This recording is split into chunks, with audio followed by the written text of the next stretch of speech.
శృంగేరి జగద్గురువులు శ్రీ శ్రీ శ్రీ విధుశేఖర భారతి మహాస్వామి వారు ఈ నెల 19వ తేదీన ఆదివారం రోజున వేములవాడకు విచ్చేస్తున్నందున వారికి ఘన స్వాగతం పలకాలని భారతీయ జనతా పార్టీ నాయకులు ప్రతాప రామకృష్ణ అన్నారు.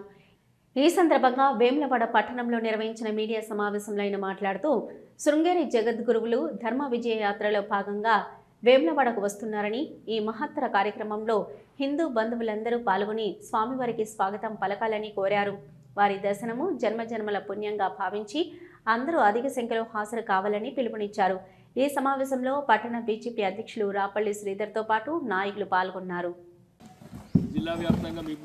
వేములవాడ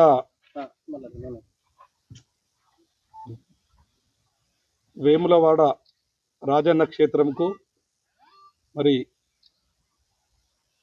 బ్రాహ్మణ నిత్యాన్న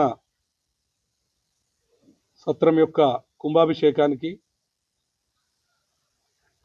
శంకర మఠం పీఠాధిపతులు విధుశేఖర భారతీ మహాస్వామి వారు 19వ తారీఖు రోజు వేములవాడకు విజయయాత్రగా విచ్చేసి 20వ తారీఖు రోజు కార్యక్రమాలు ఏవైతే ఉన్నాయో అన్నిట్లలో పాల్గొని వారు రాజన్న దర్శనం మరియు వారి ఆశీస్సులు ఇవ్వనున్న ప్రోగ్రాం. మరి వేములవాడలోని హిందూ బాంధవులందరూ కూడా ప్రతి ఒక్క హిందూ బాంధవులు పెద్ద ఎత్తున వారికి స్వాగతం పలికి వారి కార్యక్రమాల్లో పాల్గొని వారి ఆశీస్సులు పొందాలని తెలియజేస్తున్నాం.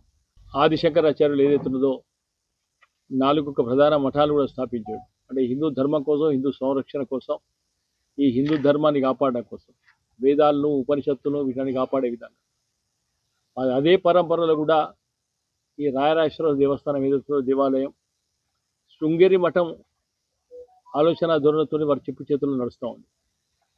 మరి దాంట్లో భాగంగా గతంలో కూడా చాలామంది పీఠాధిపతులు రాయరాజేశ్వర స్వామిని ప్రత్యేకంగా దర్శనం చేసుకున్నారు. దాంట్లో భాగంగా ఈ విజయయాత్రలో భాగంగా 19 నాడు సాయంత్రం 5 గంటలకు వారు ఇక్కడికి వస్తూ ఉన్నారు.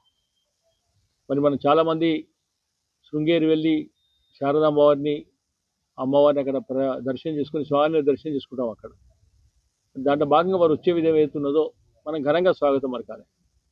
ఒక ఆధ్యాత్మిక క్షేత్రం ఇవాళ సనాతన ధర్మం కాపాడబడుతుందంటే మఠాలతోనే. అది చాలా పెద్ద మఠం.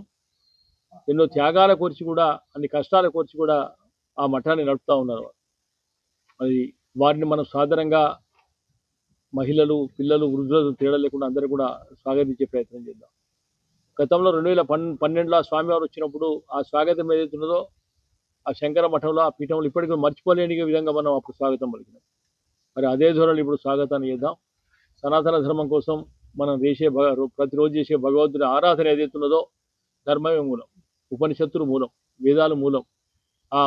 వాటి మూలంగానే ఈ దేవాలయం కూడా నడుస్తూ ఉంది.